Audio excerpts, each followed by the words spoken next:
Early any weekday morning, while the postman and the milkman are delivering letters and the milk, you will see people going to work. This is Jack Ellis. He's a bricklayer.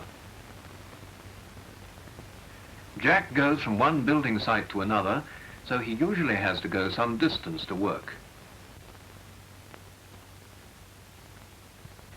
His work starts at 8 in the morning.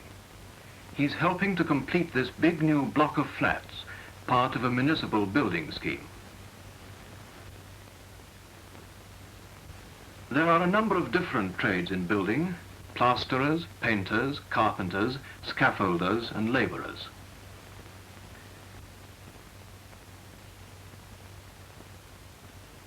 The block he's working on has reached the 3rd floor, so he goes up onto the scaffolding to get to his job.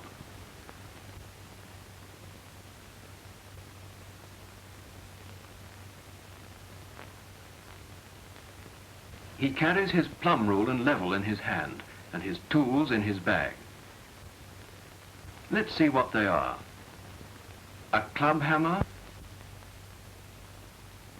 and a brick hammer. A chisel and a bolster or broad chisel. He uses all these for cutting bricks. And his line and pins. But his trowel is in his hand most of his working life. This is a fairly new one, and Jack shaves it down so that it's perfectly comfortable. In the meantime, mortar is being mixed, and a builder's labourer collects it to take to Jack. The men work together as a team to get the job done efficiently. Here come the bricks he will need.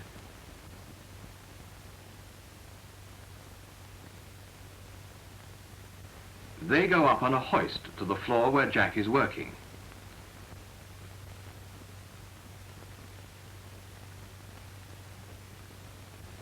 Labourers take them to him and the other bricklayers so that they're never short of materials.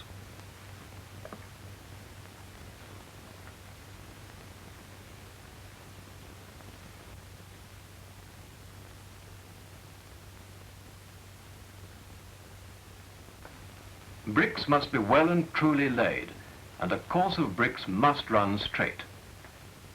The corners or quoins are built up. He sticks in a pin and runs out his coursing line of hempen string to the next quoin.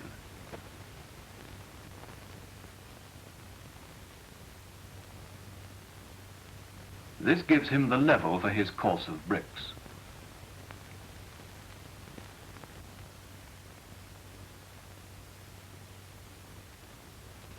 When they're working on a double wall, Jack lays the outer wall, while another bricklayer builds the inside one.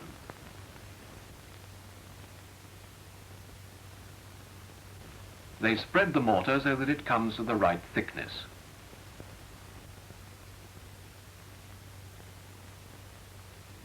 He puts a little mortar on the end. Then he lays it, keeping it level with his line.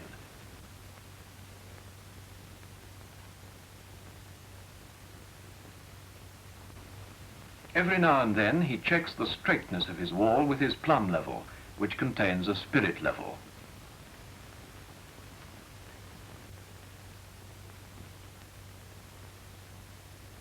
During the course of the day, the foreman bricklayer usually comes along to explain any special points.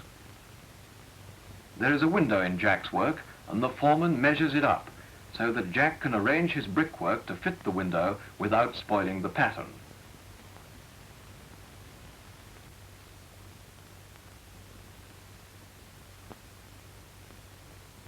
Every brick laid and every job done by the other workers is planned to turn the architect's design into a building. Detailed plans are prepared, for houses must be constructed carefully and accurately. The architect and the general foreman discuss the job, and then the foreman bricklayer has to work out the details so that the floors, the stairs and the doors come in the right places. There are circular windows in this building, and the foreman bricklayer has to get a skilled man to do the job.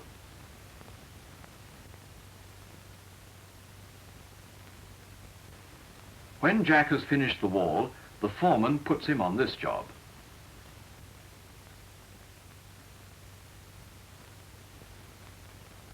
the bricks must be shaped to fit the window. So Jack marks them with a pencil and cuts them with his bolster and club hammer.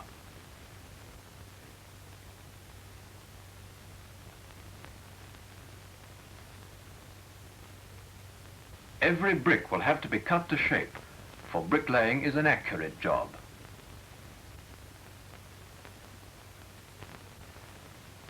Bricks are laid to a definite pattern. This is called English bond. One course is all headers and the next all stretchers. Stretcher, stretcher, header, header, header. Then there is stretcher bond for thin partitions where the wall is only one brick thick. Only stretchers are used. Stretcher, stretcher, stretcher, stretcher. This is Flemish bond, and it's made by having alternate headers and stretchers in each course.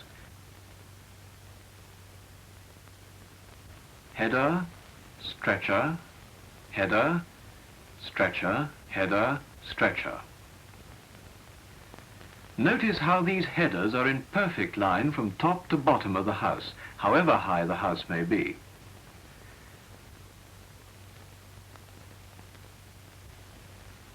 Jack uses the best bricks on the facing or outside walls, but the inside wall can be made from cheaper bricks and half bricks. It needs to be strong, not beautiful, for it will be covered with plaster.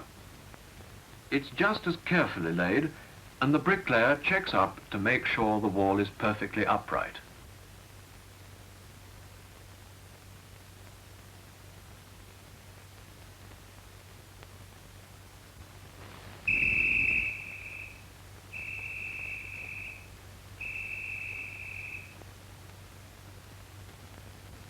During the morning and afternoon, there's a break for tea. Nowadays, if the site is big enough, there is usually a proper canteen where the men can get meals and tea and sandwiches. Sitting with Jack are two apprentice bricklayers.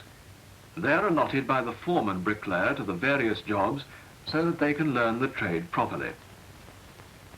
They've been put onto the inside wall with Jack Ellis.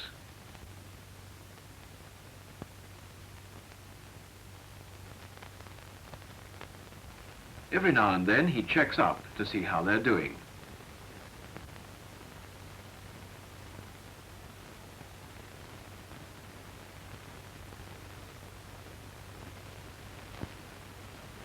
To complete their training, they get time off every week to go to classes or the trade school and learn the theory of their job.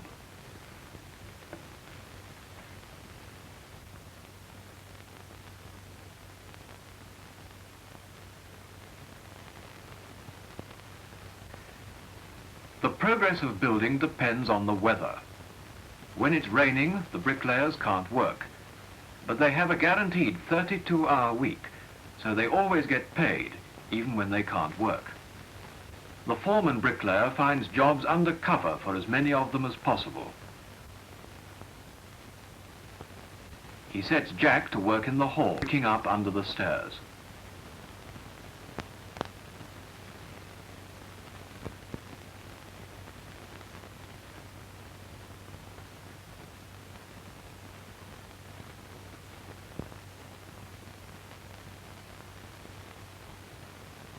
As the walls go up, the rest of the work should keep pace with them.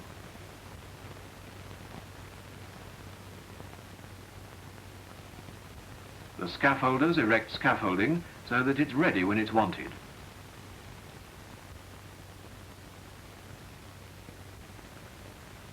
When the walls are finished, Jack can go back and take out bricks which have been temporarily laid in sand, so that holes are already there into which the pipes and ventilators will be put. All he has to do is to take out the bricks, make a few chips with his chisel, and in goes the ventilator. Every week on Friday, the pay is brought to the site, and all the workers collect their money. This week, Jack's earned £7 5 shillings.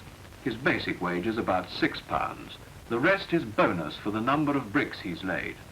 Most weeks he gets between £7 and £9. Like most people, he goes out shopping with his family on Saturday afternoon.